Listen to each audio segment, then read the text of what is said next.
देखो कुछ पाप ऐसे होते हैं जो जाने अनजाने में अपने से हो जाते हैं, जानबूझकर भी होते हैं, अनजाने में भी होते हैं। तो परीक्षित ने पूछा, गुरुजी ऐसा कोई उपाय है जिससे गृहस्थियों को जाने अनजाने में जो पाप हो जाते हैं उसका दोष ना लगे, वो दुखी ना हो। सुखदेव जी महाराज ने कहा, परीक्षित आज आपने बहुत सुंदर प्रश्न किया, इसका उपाय भागवत जी में है। अब देखो जाने अनजाने में कौन कौन से पाप होते हैं आप लोगों को सबको मालूम है, फिर भी आज मैं आपको ताजा करा देता हूं। जैसे माताएं ध्यान देना, जैसे आप सुबह उठकर घर में झाड़ू लगाते हो,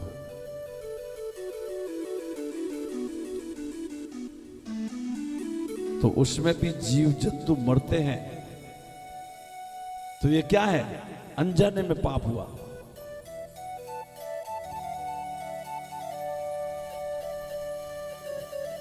अब इतना नहीं, हम श्वास लेते हैं ना, अपना श्वास में भी हजारों जीव जंतु मरते हैं।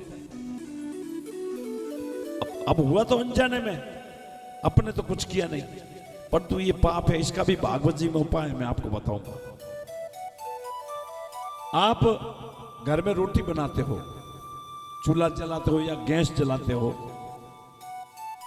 तो उसमें भी हजारों जीव जंतु मरते हैं। ताप से कीड़ी, कोई मच्छी होगी, कोई जीव पड़ा होगा, ये भी पाप। तो सुखदेव जी महाराज ने इसके लिए बहुत सुंदर उपाय बताए भागवत जी में। उन्होंने कहा कि हर गृहस्थ को 5 प्रकार के यज्ञ रोज करने चाहिए।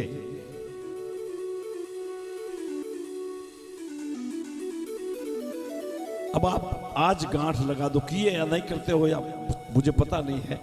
5 प्रकार के यज्ञ आपको रोज करने हैं, इससे आप पापों से बच जाओगे, जो पाप लगे हैं अनजाने। अब 5 प्रकार के यज्ञ कौन से हैं? सबसे पहला यज्ञ बताया उन्होंने, गौग्रास निकालना, गाय के लिए रोटी। फिर आप चूल्हा जलाते हो तो अग्नि भोजन भी बताया है। जैसे पहली रोटी तो उसमें थोड़ा सा घी और शक्कर डाल के अग्नि को भोजन कराना।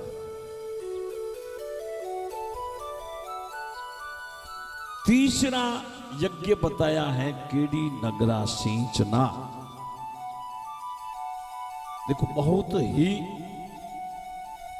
सुंदर बात है। कीड़ी नगरा सींचना यानी एक नगरी को, एक गांव को खाना खिलाना, उसके बराबर है कीड़ी नगरा सींचना। अब कई माताएं आती है कि महाराज आपने कीड़ी नगरे का तो बताया, पर तो हमारे तो मोहल्ले में, हम तो शहर में रहते हैं, कीड़ी नगरा है ही नहीं। तो इसका भी मैं उपाय बताता हूं। कीड़ी नगरा आप तैयार कर सकते हो।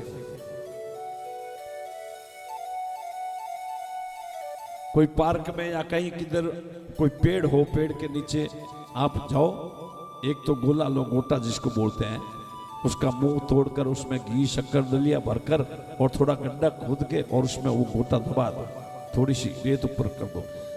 1 हफ्ते के अंदर कीड़ी नगरा तैयार हो जाएगा। कीड़ी नगरा सींचना यानी एक नगरी को खाना खिलाना, कितना धर्म का काम है।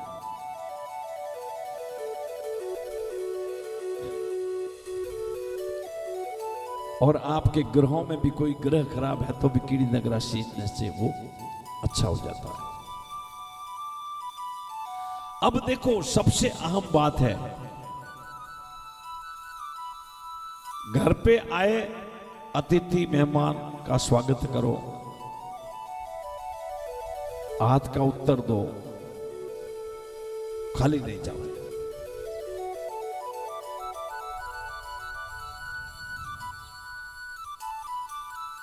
जो भी जाने अनजाने में हमसे पाप हो जाते हैं, तो ये 5 यज्ञ अपने को रोज करना चाहिए।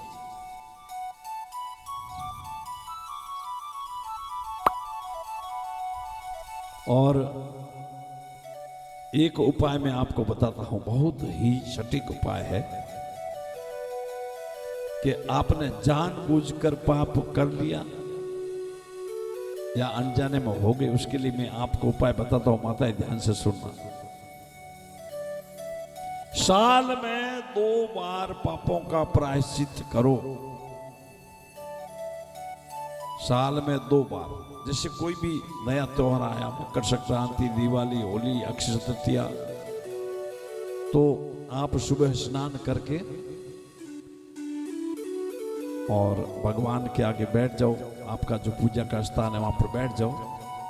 कुछ नहीं करना है, हाथ जोड़कर और ठाकुर जी को अरदास करो।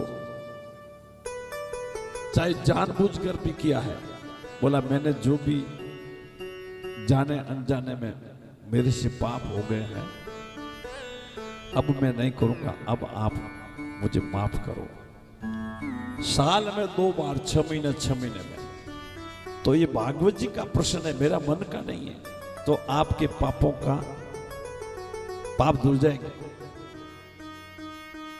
ऐसा नहीं कि महाराज जी बता के गए उपाय, अब करते रहो धोते रहो, ऐसा नहीं करना है। अब तो महाराज जी ने बहुत सुंदर उपाय बता दिए कि अब करते रहो धोते रहो। जो आज दिन तक हो गए तो पापों की निवृत्ति हो जाती है।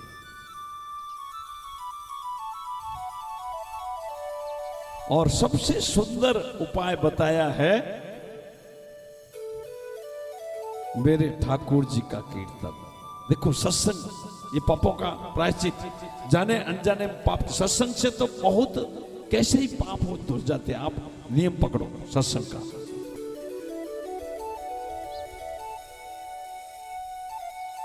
तो नियम कैसे पकड़े महाराज? तो इससे ज्यादा और अच्छा मौका आपको कब मिल सकता है? देखो भागवत, साक्षात भागवत। और एक बात बता दूं, इस भागवत जी में हर कोई की एंट्री नहीं होती है। ये आप ध्यान से सुनना, आप कितने भाग्यशाली हो। हर एक भागवत जी में प्रवेश भी नहीं कर सकता। जो पुण्यात्मा है, जिसके ऊपर मेरे ठाकुर की असीम कृपा है, वो ही भागवत जी में आ सकता है।